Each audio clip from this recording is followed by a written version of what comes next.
This is Ben Doughty for Sugar, Silk and Stretch with Denzel Bentley, incoming British title challenger. Thanks for making yourself available today for us, first of all. Oh, that's all good, man. Thank you for being here. Up there on the days, you said, I made a whole mess of the division by losing to Nathan Heaney, almost as if that was a blip that shouldn't have happened, and you've created this relative chaos as a result.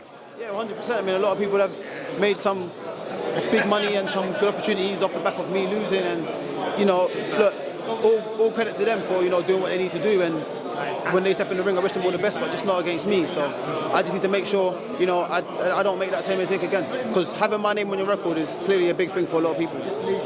You seem to imply that you're a world-class middleweight and you should never have lost to Heaney in the first place based on pedigree. Yeah, I mean, look, that's what it is, but a fight's a fight at the end of the day. Is you know, what version of you turns up, how you feel that day, and there's just so many things that go into it, how it camp went, but I can be a world level fighter. It doesn't mean every performance is going to be a world level performance. And I'd hope to be, you know, look world level every time I step in the ring, but unfortunately, that's not the case. I just got to make sure that every time I bounce back strong, and, you know, that's what's brought me to this position today. Well, so far, yeah, you've made short work of your two most recent domestic opponents, it's fair to say. Did you feel that you've made certain adjustments since the loss to Heaney? It made you self-examine to a degree? I wouldn't say adjustment so much in the ring. It was just more like outside things that were clouding my mind. Like, there's a lot of stress going on outside, and so I spoke about the birth of my son being premature, all of that stuff, and I just had to fight with a lot of stress on my mind, and that's not a good idea, and I won't be doing that again. My son came 6 weeks early, half an hour away from death, and I was still trying to be there. He was in intensive care. I was trying to be a father to him while I was trying to get ready for a fight, and you know, I kind of just messed up a lot of my preparation going into the last few weeks of camp. And you know, like you said, it's true. I mean, anything that affects you emotionally or mentally outside of the ring can affect you inside the ring, so you got to be careful.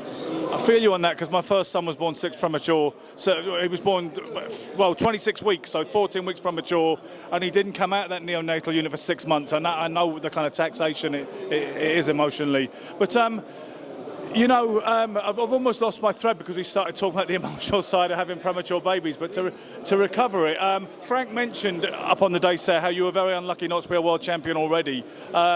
It would have put your loss to Alim Kanuli looks very good now. It appears to have aged rather well.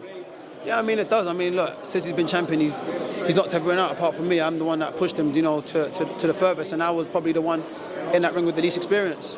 I got that opportunity, not having a lot of experience as an amateur or professional, not being mandatory for him or anything. It was just a call up. Have you got someone for our guy? And it was a yes. You know, I just showed a lot of heart in that fight, and that's what got me through it and helped me put on such a good performance, because I believed I could have won.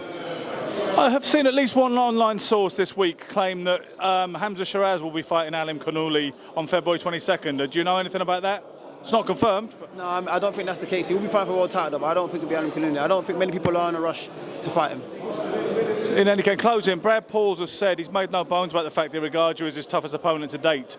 I don't suppose you can say the same thing, can you? I mean, look, we don't know until we get into the ring. Do you know what I'm trying to say? I mean, a lot of factors play into it. If that's how he's getting into it, then I know he's going to be well prepared, we're going to be dangerous. But at the end of the day, whatever he says don't mean nothing to me.